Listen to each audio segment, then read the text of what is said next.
Hello, Taylor Ellwood here, and welcome to the Magical Experiments podcast. In today's episode, I'm going to answer the question, is it possible to modify a magical entity that a person has created? This question was asked in the Magical Experiments Facebook group, and I thought I would go ahead and share my answer via video so that way we really get into it. And I do talk about it in my book, Walking with Magical Entities, which is available on my website, magicalexperiments.com, as well as available through any online book retailer that you want to go through. Now, when we talk about a magical entity, the first thing we want to talk about is why we would even work with a magical entity in the first place. So magical entities are typically spirits that we have quote-unquote created. And we've created them to perform a specific function. They're also known as thought forms, they're known as servitors, they're known as magical entities. And the purpose of the entity is that it serves a very specific function. That function is usually designated by you in order to help you with your life. Sometimes you can create a magical entity for other people. I do create magical entities for other people on occasion. And in either case, it's really that the entity serves a very specific purpose. And that purpose can be a bit broad, but typically I recommend that we define it as tightly as possible. Now, here's the rub. You're going out there, you've created your magical entity, and it's performing a very specific function for you. You might get to a point, though, where you're like, this entity's working great, but there's some things I would like to modify or change. Maybe I want to change how it's fueled. Maybe I want to change its function and its purpose. Maybe I want to add some new skills. Maybe I want to subtract some skills. Maybe I want to do something else. Whatever it is that you want to do, it is possible to do all of it.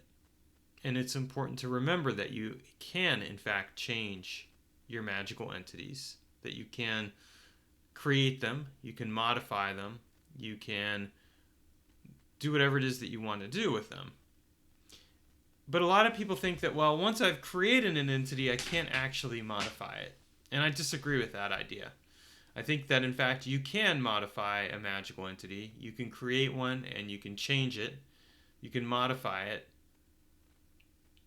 But the important thing that you have to remember is that when you modify it, you're going to have to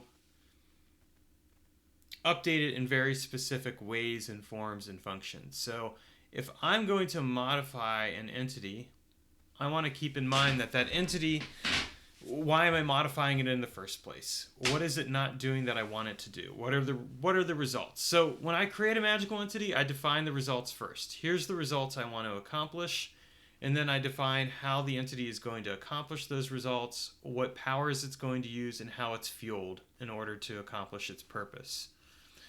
And I treat it as kind of a set it / forget it process. I mean, to my mind, a magical entity is like a program in the background of your computer. It's running in the background, and unless something happens, you really ideally don't need to interfere with it in any way, and you don't want to. You want it to perform its function and do its thing and not have to think about it.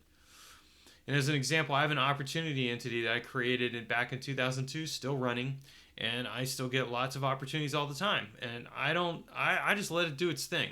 I occasionally give it a little bit of feedback, but overall, the opportunities that are coming into my life are in alignment with where I want to go. So this is a really important thing to keep in mind with your entities. Now, how do we create an entity, or how do we modify an entity? Well, here's the thing. I do consider that an entity is, for all intents and purposes, a program. And I've created the program. And what I always like to do when I create an entity is I put in there like an option that I can go in and revise that entity at any time as needed based on what it is how that entity is going to perform its functions for me. And the modification could come in a few different ways. For example, if you write down all the ways that your entity should work, which is one of the things that I recommend. I have a worksheet, in fact, that I provide. You can go in and modify the worksheet. And essentially, you can tie it in with the idea that if I modify the worksheet, I am modifying the entity. The other way that you could approach it is you could modify the housing of the entity. In my case, I create paintings for the entity, so I could go in and modify. And then the other approach that I also like to take is that I can just energetically or magically change the programming of the entity. So if I come up with some way that that entity could be improved, that it could do something different, then I can go in and modify that entity and change it so that it performs the function that it needs to perform and allows me to do whatever it is that I need to do without having to, overthink the whole process. So those are the different ways, and you might come up with your own ways. Like whatever it is that makes sense to you, it's important that you just set it up so that you can modify it. One thing I do want to mention too, when you're creating entities, think about the form and the essence of the entity. So the essence is kind of like the programming and everything else. The form is the housing. The form, you want to make sure that the forming is accessible. I created a couple of entities many years ago that were entities that essentially were linked to my voice, that if I said the right word, those entities would become active. Problem is, I forgot those words. And I didn't write them down anywhere. So for all intents and purposes, those entities are defunct. And that's a good lesson there in terms of creating an entity, but also if you want to modify one. You can't really modify it if you don't know how to access it. So I'm going to share a couple of live examples of entities that I've modified over the years. One of the entities is an entity called Spedlimt. This is an entity that I created for purposes of driving. It's housed in a dragon medallion that hangs from the rear view window of my car, or rear view mirror of my car, not the window. And the way the entity works is that it's designed to help me drive more safely, to be aware of the speed limit, but also to be aware of cops. And that was the original intention. And the way it came about is that way back when I was living in Ohio, I ended up getting like 3 speeding tickets within a few months, and it was really frustrating. And I think the thing that really triggered it for me was the smug look on the cop's face the last time I got it. Because the speed limit had been 35, but then I drove into a zone and it was 25, and the 25 mile per hour limit sign was hidden behind a tree for all intents and purposes. And it didn't matter. I was going to get hit with that, and the cop had this shit-eating grin on his face. And I was like, you know what? I'm never going to get a speed limit. I'm never going to get pulled over again by another cop in my car if I can help it. And so I created a magical entity in order to protect myself from that kind of situation, and that was Spedlimt. And for a long time, that entity worked great. I'd drive around. Its power was that it could shred the invisibility of cop cars and make me aware of them, and that it would also make me aware of the speed limit. And every time I saw a cop car, I would just reach up and say, "Thank you, Spedlimt." It was working great.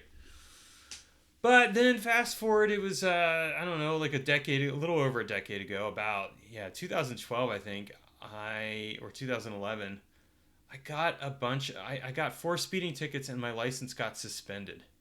And I'm suddenly like, why isn't this entity working? It's been working. What's going on? Well, the cops have gotten a little bit trickier for one thing. They suddenly had these vans where they were capturing you when you were driving around, and the vans were kind of parked to the side, and it wasn't like the usual cop car. So that was one problem. And one of the things that here's a funny little story I'm going to tell too. One time I saw one of these vans, and it was parked on the side of the road on a steep hill. And I knew that people ended up speeding down this hill. They kind of couldn't help it. So what I did is I walked up the hill and I started yelling to the drivers, "Cop! Cop! Cop!" and telling them to slow down. And so what ended up happening is all of a sudden, all these drivers that were going down the hill slowed down. The cop got really frustrated, and somebody actually came and told him what I was doing. And I heard the cop say, "I can't do anything about it. It's free speech," and that person's just, And I was just like, "Yeah, I got your I ruined your speed trap. Go somewhere else." And I did this for a little while, and so the cop got pretty frustrated because he essentially was not getting the speeding tickets that he was trying to get. Anyway, going back to the story at hand. So what I did is after this happened, I modified the entity so that it worked better. But one of the things I did is I started asking the entity, how else would you like to be modified? And the entity was like, well, look, it's great that I'm spotting cop cars and stuff, but I want to actually help you drive better in general. I want to help you drive better when it comes to like navigating to places. I want to help you get around, traffic jams and construction and all those other things. And so one of the things that I did is I modified the entity so that whenever I saw a cop car or an ambulance or a fire truck or any other kind of public service vehicle, I would say thank you to the entity. And I modified it so that it would help me navigate further, or help me navigate traffic better. And this became in real handy, and ever since then I've never gotten a speeding ticket. So that's one example of modifying an entity. The other example that I'll give of modifying an entity was basically a protection entity. I modified it in a couple ways because I had broken up with somebody. It was a really bad breakup, and this person practiced magic, and I didn't know what this person would or wouldn't do. And I know that I knew this person was curse happy. So I had a couple of entities for protection. I ended up modifying them with this person in mind, and basically kind of like being able to fully capture the full range of this person's creative imagination in case they decided to do something. And this proved to be a really helpful approach, because then I basically set up some specific features with the entity where it would detect early on and basically diffuse that kind of situation. And I've never ended up having a problem with that.